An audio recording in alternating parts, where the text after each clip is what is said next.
Everybody, welcome to another episode of Cleaning and Cocktails. You know the show. This is where we get the opportunity to empower the cleaning industry, the service industry, and we're given the opportunity to fellow entrepreneurs, fellow people in the business, whether you're a supplier, manufacturer, any kind of service trade that you're in.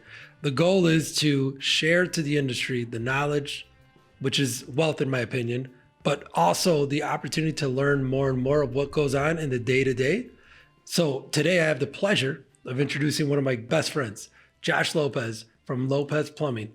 And why I thought plumbing would be a good service to bring into this space is through Josh, I have gotten so much business, you guys, where think about a construction site. There is so much that goes on there. And you guys know I preach a lot about post-construction cleaning. What Josh has done for my business in Chicago on the post-construction side, it's unbelievable. So I thought, hey, why not talk about this in general? Because nobody ever really thinks, cleaning, plumbing, does it go together? I'm the first to say, yes, it does. On top of the networking aspect. But done with me. Josh, thank you so much for taking the time out to, first of all, I want to share Josh's story. I want to share what he does in the plumbing industry. But just this is an entrepreneur, thick and thin. So do me a favor, Josh, introduce yourself. Who is Josh? Who is Lopez Plumbing? And how the hell did you get into plumbing? Let's start off with, I'm Joshua Lopez, owner of Lopez Plumbing Systems. But how I started off, first off, I didn't graduate high school. So we could get into the whole education aspect later on. I usually learn from my mistakes. Got into construction, was helping my father, odd and end jobs. He was a union carpenter for McCormick Place, so he would, probably work 5 months out of the year. And then he'd be laid off the rest of the time. But he knew how to build everything, so he opened up this remodeling company, so I would help him out, working for him. And anybody that works for their father has probably had the issue that they can't work for their father because you got too many. It could be a testosterone thing. It could just be pride, this, that, the other. So my dad asked me one day, he's like, Josh, what do you want to do with yourself? I was like, I don't know. I just want to make a lot of money. He's like, well, you're kind of dumb. Why don't you get into plumbing? They all make money. And so literally the day after that, we were working on a job site. The plumber that was working on the job site fired his apprentice. And my father's like, Josh, jump at it. I was like, what do you mean? He's like, just give him a hand. Let's see how it rolls. Turned out, that's like my second dad. Worked for a guy, K&J Plumbing, Ron Gazinski. It was a small shop. So when you work for a small shop, it's, you're not just a number. So he was able to teach me a lot of stuff. Fast forward a couple years, I was in the union, just got my journeyman's license. I was a little more advanced than, let's say, the average apprentice because I would do so much side work. And I would feel that most side work, you don't have a boss that is going to have to deal with the repercussion of you messing up. So you have to fix your mistakes. You're trying to do the best product because you're the one that has to answer for it. And of course, everybody wants to give you side jobs because you're going to be a lot cheaper than a company, right? So November 2007, incorporated. We started out with 6 guys. First job site was a 233 unit remodel. So it's not new construction. It's not a full restoration. It's per unit based. Did you say 233? 233 unit. Damn. But what people have to realize, it does not matter the size of a job. It could be 500 units. And that's where my plumbing skill came in, and I could make it as efficient as possible until the business aspect comes in play. And the bigger you are, the harder you fall, right? And it's like, okay, whatever. I only had a 6-man shop, but it's the bigger you get. So after that, now 2008 happens, right? What happened? Housing market crash. So you're going to think most trades are suffering.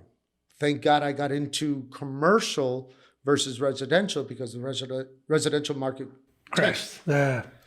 So I went back down to 3 guys and like we maintained, and didn't make a ton of money, always struggled to make payroll just like anybody else. Anybody It's the that story of says our that they life. can't do it, it's either you're like a silver spoon or is what it is.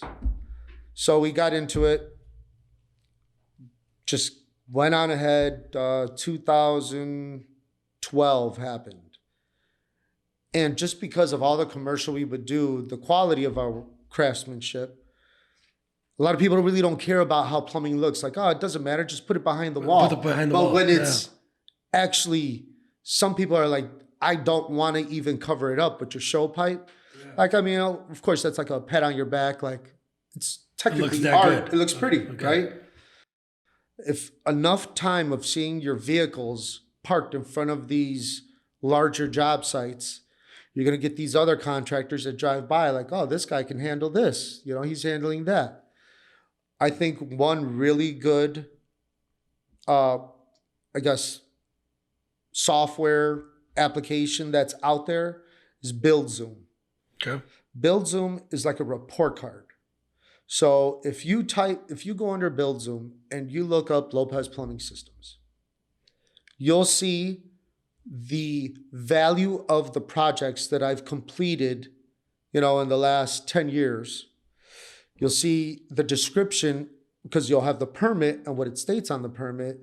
So for contractors to decide who they want to use, of course, they want to use somebody that has experience in what you're building. So I think, believe it or not, that has brought a value to our company. Most contractors are very weary of, your numbers are really good, but you're usually probably like the lowest bidder. And it's like, all right, I'm going to go with you because your numbers are low. And a lot of contractors do that. And a lot of contractors come back after the fact, like, I get it now. The numbers didn't make sense. Estimating is huge. And you do not have to compete with other contractors. This contractor could be at this price. You get so many contractors in this industry that say, all right, well, I'll give you last look. I got a guy at this number. Do not compete with that number because this could be one guy working out of garage or this or that, and he might fail. He just threw a number out. Yeah. You have to know what your costs are to do a job and never back down from that. And I feel actually, it doesn't really matter where you are. You could be in Poland, you could be in Mexico. Do not try to compete with other numbers that are out there because I would say that's 75% of the time why companies fold. Yeah. You just can't do it. You have to make a certain margin to stay open. You got to stay strong on what it is that you're bidding. Yeah, and a lot of guys don't have that backbone. You guys, like, how to tie this back into cleaning, right? You're talking about staying strong with the numbers. That's what we deal with all the time. Underbidding for us is massive, right? For us, it's cleaning. I could do this. I could do this for less time. I'll make less. But how Josh is saying is, so tell me a little bit about this last look concept. Though, what is that? Is that something? So you're going to get your contractors, and they always have their favorites, right? Like I've worked with, 10 different general contractors. I would say with a lot of my scopes, where I don't have a lot of competitors because I'm a bigger non-union. I don't want to jump ship and go union because then I'd be this small. You're like I'd rather be the bigger non-union than the small union. So depending on your paperwork, which we spoke about earlier, paperwork is huge. It's not just being a good contractor, like as far as plumbing wise. Yeah. It's G702s, invoicing, schedule of values, this, that, the other. Construction is now starting to be a lot of paperwork. I mean, it's been like this for like the last 4 years, but now it's excessive. As far as getting last look, you'll get these contractors that would prefer you And so they're going to get 4 other bids. And it's like, all right, well, you're about on a, let's just say you're 10% higher or you're right in the middle. But we got this guy and he's got the low number. Well, general contractors that are always going for the low number usually drop the ball and it doesn't last for that general contractor. Their insurance premiums are going to go that sky high that they can't compete. So I always tell guys, I'm like, look, I would like to hear what the numbers are, but that's not going to make me change my mind. Yeah. Like, this is my number. I'll negotiate 1%, this, that, the other.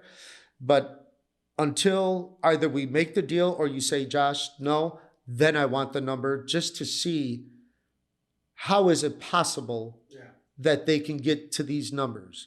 And you always just got to go back to the drawing board. I mean, that any business should always be working on efficiency every day of the week. Yeah. So talking on efficiency.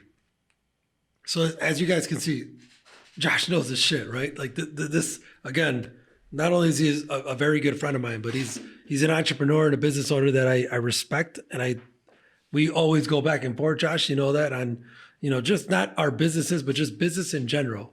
But you guys may say, like, Rick, we're talking about plumbing. It's called Cleaning and Cocktails, which, by the way, cheers. Right? Because you guys know I always forget the cheers. But the reason why I wanted Josh on this is because it goes beyond just the service industry relationship, where it's networking. Networking is by far the most powerful. This might be one of the best networkers that I know, right? And you guys may say, like, Rick, I network a lot. You do, right? You do a lot. But when you can find people, I execute. Stop! I execute too. Don't even say that. No, but when you find people that, like, on a whim, if you're talking about conversations, which we just had like 10 minutes ago, and they think of, oh, I have somebody. Oh, I've got somebody. Oh, wait a minute. Let me think about this person. This is what we're talking about. This is why I wanted to bring Josh on, because this is our relationship. We always talk about business. How we started it. This is how we started, right? Like, literally, think about the post-construction environment, you guys. For somebody that it's so intricate to have to build a plumbing business and to be a contractor on site. Again, I'm not taking anything away from us as cleaning contractors. We're you guys know we're always the last one on site. But Josh knows about a job 6 months before I would even know that job is there. Oh, that's where your leads are. Think about that where you're at, right? Whether you're in New York, New Jersey, Florida, California, there's plumbing contractors everywhere. There's electrical contractors everywhere. These are people you should get to know, network, build relationships, right? We shoot the shit. We talk about so much stuff that you guys don't even know. Drop an AMC drop right there. But there's a lot of stuff that we talk about, but it's... I will say this. Sorry to cut you off. Drop it. So you talk about cleaning. I think cleaning and restoration come hand in hand. Most catastrophes in a building are what? Fire or water, right? So now you come with that, and you already have all these restoration companies. All they do is just pump anything and everything they got into plumbing contractors. Like, oh, I want you part of our team because basement floods due to a sewer backup. Oh, you got to install a check valve. You got drain tile, dimple board around the foundation. It does come hand in hand, and it's either if you're not restoration, you're strictly cleaning, you still have to go in there and do your post-construction. So you get in with insurance companies, you do this, general contractors, post-construction, remodelers. Like, it's an endless amount of hot leads that are a constant, which is now you got the ball rolling. And that's, I would think any like entrepreneur's goal is to be consumed with the amount of calls that are coming in. Yeah. I would assume so. Oh, for sure. So, Josh, let's talk about service. Not the service side of the business, but just we're service industry professionals, right? We provide a service, and what I see is there's a lot of similarities. And when I'm building my business, and when I went from 2 employees to 50 to 100 to and so on. For you, how different was it when you had the 3 to 6 employee company, to where you're at with 30 plus employees, how, how did that get, how is that? How do you deal with that? How? So everybody's going to take their own route. Do you like see how Damn, plug route with route. That? So I feel like I've tried it. I got up to 68 plumbers 2018. Still had the same amount of people in the office, just more field personnel at the end of the day. And, like when you see these jobs, you got to be a yes guy, right? Like, all right, so I submitted this bid. 5 months down the road, you already got 2 other contracts that could fulfill that time. But it's like, oh, well, I don't want to look bad. Like, all right, I'll still do the job versus saying no. Like, I already got something to take that, whatever, like this, on the schedule. Yeah. That was a really hard time. Yes, our annual sales were a lot higher, but our margins were next to nothing. Yeah. And then, COVID hit, right? So after COVID, we started scaling down a little bit. Maybe even 6 months prior to that, there's a lot of fat you have to cut. Everybody gets so like, they just get into the day to day, and it's like they become very passive, right? They lose the momentum. You as an owner, you're always trying to keep the momentum up. Like, hey guys, when are you gonna actually finish? And now you have people managing them to try to push, to try to get that skill set to be a manager, but you still have to know the plumbing industry. Yeah. It's very hard. I mean, it's a skilled industry, especially when you have 5 different versions of the same industry. Yeah, that's the tough part too. Yeah, like, for us, I always talk about anybody who's a supervisor or a manager has to know what it is to clean. But you're talking about there's a big difference in time. Like, you could learn our skill set much quicker than. Well, there's a 5-year apprenticeship. Does it take 5 years to become a plumber? I would say no. I say 2.5 years, 3 years. But you're going to learn so many more things depending on what company you work for. So we try to do it all, and it's a lot. And I get it, because every company I've ever worked for before never did it all. Yeah. And you never bounce guys from this to that to that. It could be a journeyman top scale. Hey, you know what? We're a little slow on that. Why don't you go in with, the pipe fitters and weld 8-inch gas? He doesn't know what he's doing. So it's like, that is difficult. And you're trying to take care of your key guys. You gotta pull back and do not just think, I want to keep these guys busy. The worst thing you could ever do is during a slow time is just say, all right, guys, you can maybe take 2 days on a 1-day job just to try to keep them busy. So that way they don't leave to another company. Yeah. You got to cut it, stop the bleeding. That mindset. Right away. The mindset shifts. Yeah, because I would say most of us being entrepreneurs, we're not horrible people. No, once you get bigger, it's a numbers game. Yeah. And everybody's just a number. I don't care who you are, done. The minute you are not needed anymore. Yeah. And that's where small businesses need to understand that, or they will crumble. Just like for every company, they say that if you last more than 6 years, you should just cruise in through, 15 years.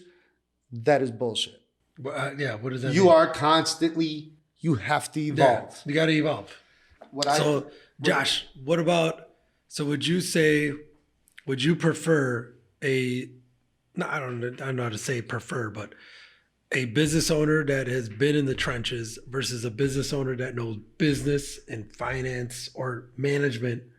Would you rather be rubbing elbows to elbows to somebody that has been in the trenches and built a business? I can't say what that. Do you personally, whoever just runs the most efficient business at the end of the day, I could care less if they never touch the pipe wrench.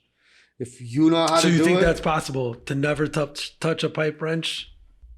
So I don't want to give out too many secrets of how to do it, Okay. but I would say there are ways to do that, and you do not have to know anything about the business, but you have the capital to support a business. Okay. Because all you would have to do is just You hire find the right somebody that people. knows it. Find the right people. That's You true. know, That's true. so. But now you're entrusting them with that, but now they have to. You're going to give them a piece of it, but you're Yeah. still making your margin. So I can't say that.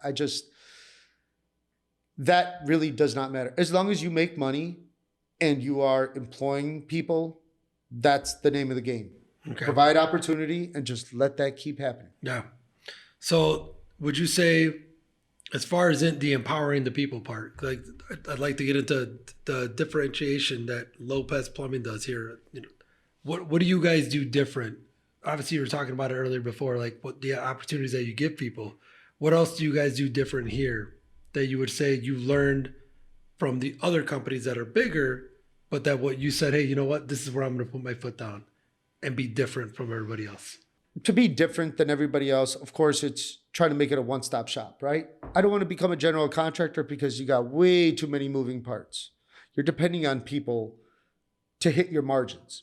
I don't like that. I want to be the one that makes my margins based on how efficient I could run the company. I learned that through time. At the end of the day, I wanted to see what it was like to be able to run the whole operation, because I would always ask my bosses, please give me I was a second-year apprentice running, I don't know, maybe $3 million job site. And I had 15 guys working for me. I'm like, this is so easy. And I'm just, we would look at our reports and I was beating every other foreman with the numbers. So I'm like, why wouldn't I make that for myself? It takes so much time. When you look at those numbers are not what you starting your business, your numbers are going to look like. This is a company that has diversified. They have 6, 7 other companies. And so it looks like you're making a ton of money for them. And you kind of are, but for you to get the numbers of buying power, insurance, this, that, the other, you can never touch those numbers just opening up. And people have to realize that prior to thinking, oh yeah, I'm going to make buku bucks. At the end of the day, I mean, let's be honest. Everybody's in it for some type of financial, benefit. Yeah. But you have to go to sleep knowing that there are 35 families depending that you are going to continue to employ them, and that they're okay to buy that house. They're okay to buy those cars. That is a burden that not a lot of people are made for. Yeah. Well, hey, I got one more question for you. Yep. And I feel like this is a good one for us to end on. Actually, 2 more questions. But Josh, me and you network like no other. Dude, like how important do you think it is for, because I know there's people that will say like, I have a family, I got, I've got 2 kids at home. I've got, not that those are excuses, but if you are in the service industry business and your job is to provide a service for a client, bro, me and you are out there all the time. Like, how important is it for you to say, hey, I've got to go out on a Thursday. I've got to go take this person out on a Friday. I've got to go to this event on a Saturday. Like, it's like, I feel it. I know personally when, Marley, who's always watching, is like, we're taking time away from our families, but we have to do this, right? Like, we have to network to get the business. Because at the end of the day, you said it does come to revenue. It does come to money. It does come to, without money, we can't employ. No, I honestly think that you have to start that off in the beginning. And it's always a smoother transition. The younger you are that you start your business, you don't have the family that you're taken away from, like your wife. You're single. If you're not home. You have to work it. The harder you work that, the easier and the more you can generate.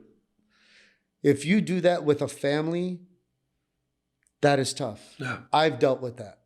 Me and you do. The older you get, I think there's that transition where now you bring other people that will cater to taking the people out.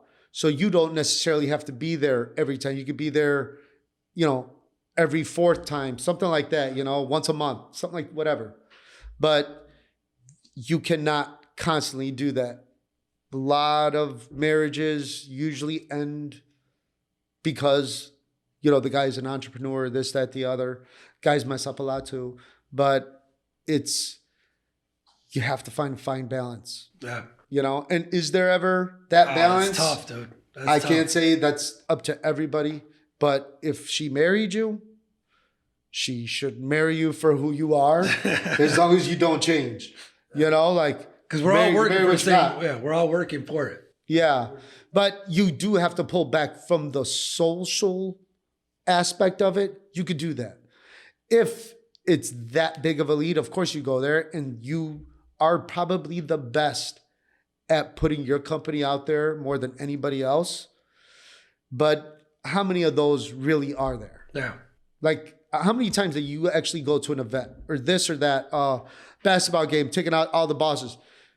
You are already most likely, if they're saying yes to your invitation, you got the job anyways. Yeah. So you don't necessarily have to be there. Yeah. But you do have to have somebody that represents your company. That's a good point. There. That's a good point. Josh, I appreciate you. Oh, of course. I appreciate the time you're taking. You guys, I hope you guys, there's a lot of nuggets that were dropped. There's a lot of granular stuff that we're talking about. But at the end, it all has to do with business, ownership, being an entrepreneur, in the service industry, right? Like, again, what Cleaning the Cocktails is about is empowering the service industry by name of cleaning, right? Like, we're always talking about cleaning, which I always tied back in here, but there's so much more to it, man. Like, we're talking about a small business. For 90% of our industry, it is a small business. So when you have people like Josh or other, close resources and friends that you guys deal with, it's so important to share their story, right? Because I've got a lot of jobs because of Josh. I'm going to be honest. Like, I'm still waiting for my Rolex. It's coming. It's coming. Okay.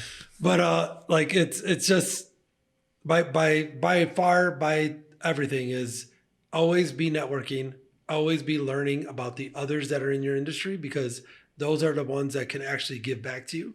So, Josh, dude, again, I appreciate it. Oh, thank you for doing this. To end with this though, where is Lopez Plumbing going to go in the next couple of years, in the next 5 years, in the next 10 years? Everybody always has to have the end vision. Leave everybody with the vision of Lopez Plumbing. I would say, I think we're going to continue to grow at a 6%, year over year. So when I told you guys granular, you see, this kid thinks granular to the max. Not only am I going to grow, but I'm going to grow by 6%. Like, this is a very weird time. Buying power, lead times. You can't really go so hard with that. But what we have in place, it's, small growth. And that's okay, because what we're doing here is just working on margins. I could be $1 million a year company. Let's just say, like, everything goes to crap. If I am 50% margin, that's all you need. So do not think bigger is better. Margins. Efficiency is by far your number one priority. Awesome. Well, bro, cheers, man. All right, bud. Thank you. All right. Peace out, everybody.